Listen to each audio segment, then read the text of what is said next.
সিনিয়ররা পূর্ববর্তীতে মেনশন করেছে যে আমরা অলরেডি একটা গায়বানা জানাজা অনুষ্ঠান করেছি এবং এর পরবর্তীতে আমরা কফিন মিছিল করব। এই পর্যন্ত আমার কাছে সর্বশেষ আপডেট সিনিয়রদের পক্ষ থেকে।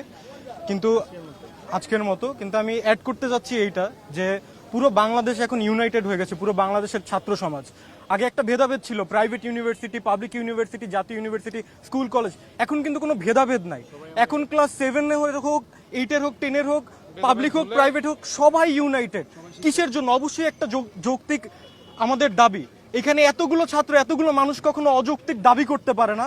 তাই আমরা সবাই একতা, যেহেতু আমরা একতা হয়েছে এবং আমাদের একটাই যৌক্তিক দাবি, সেটা হলো কোটাটা সংস্কার চাচ্ছি। আমরা তো বাতিল চাচ্ছি না।